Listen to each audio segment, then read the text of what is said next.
नमस्कार मित्रांनो, मी संतोष सावंत आणि लाडकी बहीण योजनेची एक महत्त्वाची अपडेट मी आपल्या लाडक्या बहिणींसाठी घेऊन आलेलो आहे. तर लाडक्या बहिणींनो, तुम्ही लाडकी बहीण योजनेची के-वाय-सी केलेली आहे का? लाडकी बहीण योजनेची के-वाय-सी तुमची अपूर्ण आहे का? आणि तुम्ही लाडकी बहीण योजनेची के-वाय-सी केलेली आहे, पण ती चुकलेली आहे. तर लाडक्या बहिणींनो, तुमच्यासाठी आता महाराष्ट्र सरकारने लाडकी बहीण योजनेची के-वाय-सी करण्यासाठी ही तिसरी संधी दिलेली आहे. आणि ही संधी तुमच्यासाठी आता शेवटची संधी राहणार आहे. यानंतर तुम्ही लाडकी बहीण योजनेची के-वाय-सी करू शकणार नाही. तर लाडकी बहीण योजनेची के-वाय-सी कशी करायची आहे, तर ह्या व्हिडिओच्या माध्यमातून आपण बघणार आहोत. त्याची माहिती मी तुम्हाला या व्हिडिओमध्ये देणार आहे. खूप साऱ्या महिलांना नोव्हेंबर आणि डिसेंबरचा हप्ता जमा झालेला नाही. त्यांचं म्हणणं असं आहे की लाडकी बहीण योजनेची के-वाय-सी करून सुद्धा आम्हाला हप्ता आलेला नाही.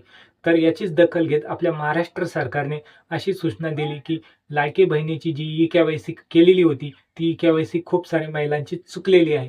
तर याचीच दखल घेत आपले बालविकास मंत्री आदित्य तटकरे यांनी सोशल मीडियावर अशी पोस्ट अपलोड केलेली आहे. महाराष्ट्रातील महिलांच्या आर्थिक सक्षमीकरणासाठी, त्यांच्या आरोग्य व पोषणामध्ये सुधारणा करण्यासाठी मुख्यमंत्री माझी लाडकी बहीण योजना राबवण्यात येत आहे. या योजनेच्या प्रभावी अंमलबजावणीसाठी सर्व लाभार्थ्यांना दिनांक 31 डिसेंबर 2025 पर्यंत के-वाय-सी करण्याची मुदत देण्यात आली होती. तथापि काही कारणास्तव के-वाय-सी करताना चुकीचा पर्याय निवडण्याची बाब निदर्शनास आली आहे.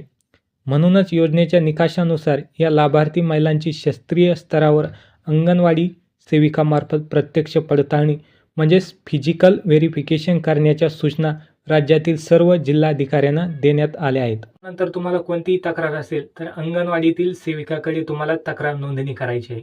आणि असेच कामाचे व्हिडिओ बघण्यासाठी या व्हिडिओला लाईक आणि माझ्या चॅनलला सबस्क्राईब नक्की करायचं आहे, कारण मी असेच अपडेट विषयी व्हिडिओ माझ्या यूट्यूब चॅनलवरती आणत असतो. जय हिंद, जय महाराष्ट्र.